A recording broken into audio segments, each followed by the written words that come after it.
Mwah. Now we just gotta wait. Ta. Hello, this is George. And Bonnie. Mwah. This is Adonai Sanctuary Truth Classroom.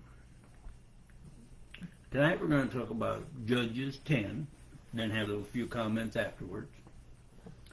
But this is December 30th. Whoa. The year's almost gone. Yep. And it's true what my dad used to say. Time flies when you get old. Yep. Faster you too. Well, let's get started on chapter 10. In chapter 10, we find out how much is enough to Adonai. For all of those people who preach or teach that God is love always, we should, we should, spend some time with this one. After Abimelech died, a man by the name of Tola ruled. Read Judges 10, 1 and 2. After Abimelech, there arose to save Israel Tola, the son of Puah, the son of Dodo, I love that name, from the tribe of Issachar. He lived in Shamar in the hills of Ephraim. He judged Israel 23 years when he died and was buried there. He was their judge for 23 years. And really, think about it. Really, how much did we find out about the guy? Not much so far. Yeah. Then came Yair. And he judged, well, read 3 through 5, dear. After him arose Yair from Gilead. He judged Israel 22 years. He had 30 sons. This guy was busy. Who rode on 30 young donkeys. They owned 30 cities, which are called Yavair to this day. They are in the territory of Gilead. When Yair died, he was buried in Kaman. He was their judge for 22 years, and she read he had 30 sons who ruled over 30 cities or towns, and they rode on 30 young donkeys. Each have their own horse. Then after he died, and that's another one. In all reality, neither one of those guys ruled for almost 50 years, and you never hear anything hardly ever about them. Well, not yet anyway. Haven't looked at the rest of it. Then after he died, what happens? Well, here we go again. This is what I said. Read 6, please. Again, the people of Israel did what was evil from Adonai's perspective. They served the Balaam, the Ashtoreth, the god of Ammon, Aaron, the god of Tezdan, the gods of Moab, and the gods of the people of Ammon, and the gods of the Philistines. They abandoned Adonai and did not serve him. Do you think after all those gods? They served all the worldly gods that any of those nationalities could make up. But this time Adonai doesn't say, that's all right. Go ahead and serve any made-up name for your God. No. Read 7. So the anger of Adonai blazed against Israel, and he handed them over to the Philistines and the people of Ammon. Uh-oh. Adonai is the God of love? George, you ever hear that? Yeah, well, read the first part of 7 again. Maybe they missed that. So the anger of Adonai blazed against Israel. The anger of Adonai blazed? I looked that verse up in 7 different Bibles, all but the complete Jewish Bible used the title Lord and not Yud Haviv Adonai, his actual name. That he stated himself to be. Remember that, George? Mm-hmm. And that's found in Shemot, or Exodus 3:15. Read that again, please. God said further to Moses, say this to the people of Israel. Yod Haviv Adonai. The God of your fathers, the God of Abraham, the God of Isaac, and the God of Jacob has sent me to you. This is my name forever. This is how I am to be remembered generation after generation. And we've stated this at least half a dozen times. Right. But how many people actually are looking at it as truth?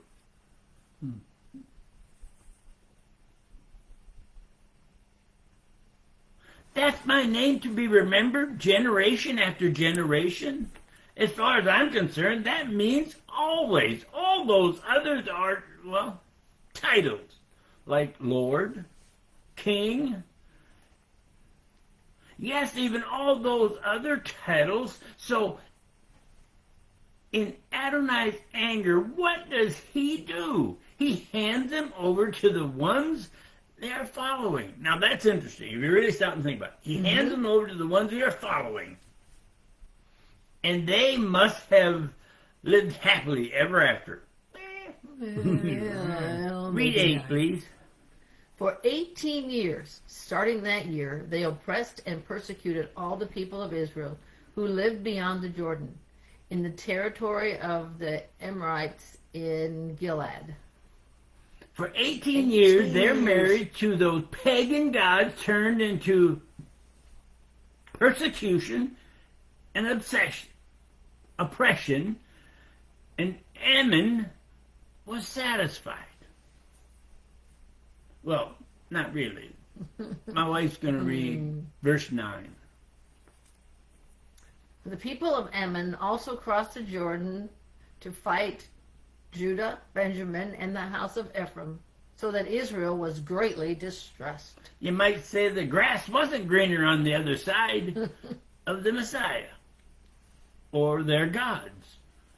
The people, the Hebrews, became downcast, depressed. Matter of fact, distressed. But thinking, back then as well as today, all you have to do is say, I'm sorry, forgive us for casting the real aside to follow a made-up one. They cried. Read 10, please. Then the people of Israel cried to Adonai, we have sinned against you by forsaking our God and serving the Balaam. We've sinned again. Here we go again. Okay, do your usual and forgive, then restore us. We're waiting, Adonai. We're back. Oh no. Read 11 and 12, please. Adonai said to the people of Israel, I saved you from the Egyptians, the Amorites, and the people of Ammon, and the Philistines, didn't I? Likewise, when the people of Tesdan, Amalek, and Maon oppressed you, you cried out to me, and I rescued you from their power. 11 and 12. Mm-hmm. Look at all the times after you cast me aside, again and again. And now you want me to rescue you another time? Well, he might as well have said, I've had enough. Read 13, please. Yet you abandoned me and served other gods. Therefore I will not rescue you anymore. You serve those false, made-up gods, so you're on your own. Here's what you better do. Read 14. Go and cry to the gods you chose. Let them rescue you when you're in trouble. You go to those so-called made-up gods of yours. Get them to rescue you in your time of trouble. Think about the scripture in Matthew 7:21 through 23. Not everyone who says to me, Lord, Lord, will enter the kingdom of heaven. Only those who do what my Father in heaven wants. On that day, many will say to me, Lord, Lord, didn't we prophesy in your name? Didn't we expel demons in your name? Didn't we perform many miracles in your name? Then I will tell them to their faces, I never knew you. Get away from me, you workers of lawlessness. Now think about this. back then in Judges, they're told almost the same thing that Adonai is saying. That is exactly what Yeshua is telling society today about when he comes back. And in Judges, well, read 15. The people of Israel said to Adonai, "We have sinned. Treat us in whatever way seems good to you. But save us today, please." Do to us Hebrews what you think best. Help me. But just save us. Read 16. Please.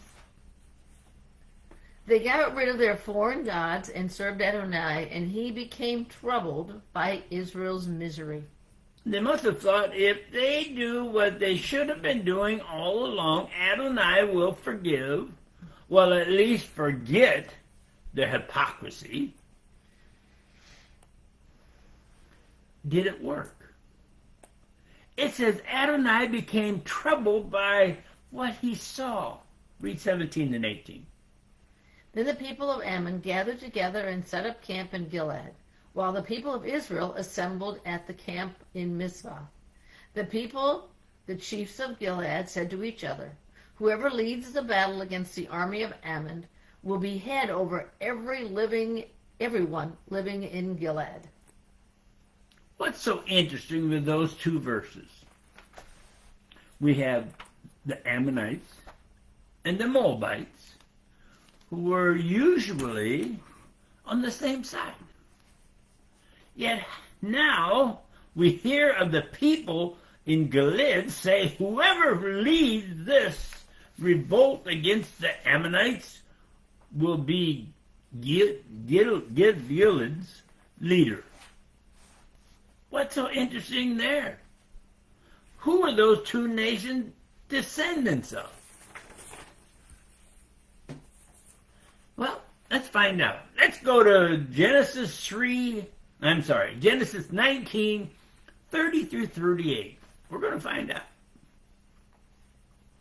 Lot went up to Tezor and lived in the hills with his two daughters, because he was afraid to stay in Tezor. He and his daughters lived in a cave. Firstborn said to the younger, "Our father is old, and there isn't a man on earth to come in to us in a manner customary in the world. Come, let us have our fathers drink wine. Then we'll sleep with him, and that way we'll enable our father to have descendants." So they plied their father with wine that night, and the older one went in and slept with her father. He didn't know when she lay down or when she got up. The following day, the older one said to the younger, "Here I have slept with my father. Let us make him drink wine again tonight. You go in and sleep with him, and that way we'll enable our father to have descendants." They plied their father with wine that night also, and the younger got up and slept with him, and he didn't know when she lay down or when she got up. Thus both the daughters of Lot became pregnant by their father. The older one gave birth to a son and called him Moab. He is the ancestor of Moab to this day. The younger also gave birth to a son, and she called him Ben-Ammon. He is the ancestor of the people of Ammon to this day. Lot. Now, wasn't Lot the one that had his wife turned into salt when they went up to the hill? Mm-hmm. When she turned around. So it's Lot. From Lot and his two daughters, you get the Ammonites from his younger daughter, and the Moabites from the older daughter. Both settled east of the Jordan River in the area known as Gilead. They were at the most part friendly with each other. They were mostly friendly with each other until one got a little nervous about Israel. Gilead is the area east of the Jordan River and between the Dead and Salt Sea and the Sea of Kinneret. Well, known to a lot of people as the Sea of Galilee. That was interesting. Mm-hmm. Okay, I told you it had a little other. This is, remember, next week, it's going to be Unusual? You'll be real mad at me, or you're going to go, wow. Here's a little front runner. Nah, don't say it's a front runner, but it's something that has to be read tonight. What does Yeshayahu, the prophet, say? And that's Isaiah, Yeshayahu. My sweetie's going to read Isaiah 42, verse 1 for you. Here is my servant whom I support, my chosen one in whom I take pleasure. I have put my spirit on him. He will bring justice to the Gentiles. Think about it. Who is the one Adonai supports? Whoever it is, he takes pleasure in his chosen one. Adonai's chosen one will have his spirit and will try to bring justice to the Gentile world. Read 2, please. He will not cry or shout. No one will hear his voice in the streets. He will not have to use the street or cry. No, this spiritual person will use what Adonai gives him. Most likely, and maybe not, even a TV program. Boy, that has to be a real shocker to some of these TV evangelists. Read 3, please. He will not snap off a broken reed or snuff out a smoldering wick. He will bring forth justice according to truth. This spiritual person that Adonai has chosen will not use force, but speaks truth to show the world Adonai's justice. Interesting. Read 4, please. He will not weaken or be crushed until he has established justice on the earth, and the coastlines wait for his Torah. The spirit of Adonai will be strong on him until he has shown the world the Torah about Adonai. Will show the world the truth about Adonai's Torah. That was interesting. When I saw that, I just had to read it. Now my sweetie's going to go to Hebrews 10, 5 through 10. What was the real reason? And here's a question for you. What was the real reason why Yeshua had to come? Now, I never really noticed this before as it jumped off the page. What was the real reason why Yeshua had to come? Now, I don't know, when we get done with this, I'm going to ask my brother over here if he's ever heard anything about what was written in Hebrews, why Yeshua had to come. Read 5 through 10, please. This is why, on coming into the world, he says, it has not been your will to have an animal sacrifice and a meal offering. Rather, you have prepared for me a body. No, you have not been pleased with burnt offerings and sin offerings. Then I said, look, in the scrolls of the book it is written about me. I have come to do your will. In saying first, you neither willed nor were pleased with animal sacrifices, meal offerings, burnt offerings, or sin offerings, things that are offered in accordance with the Torah. And then, look, I have come to do your will. He takes away the first system in order to set up the second. It is connection with this will that we have been separated for God and made holy once and for all through the offering of Yeshua, the Messiah's body. Society didn't like or believe what the Torah said.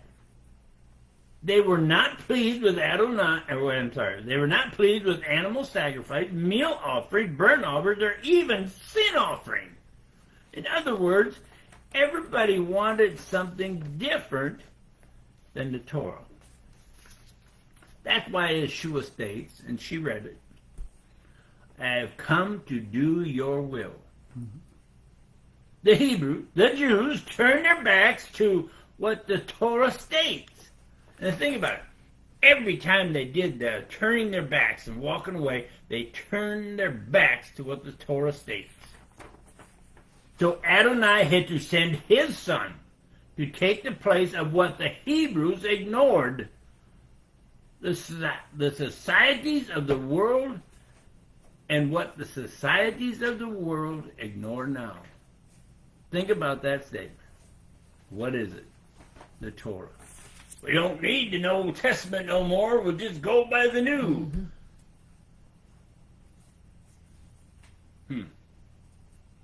Interesting. Very interesting as far as I'm concerned. That was a good couple of readings. Yes. To kick things off, I could have read them next week and had a sounding board. But we got a lot of sounding boards next week. Brother George, he's heard one. And he wants us to read it right now. But we're going to wait till January, first Tuesday in January, which happens to be January 6th.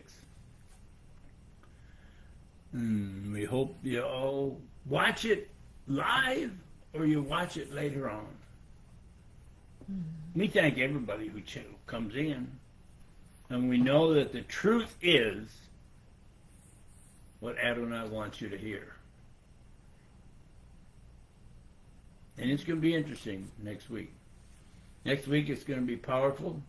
And you either just downright dislike us, or you're going to go, wow, you know, that's got to be truth.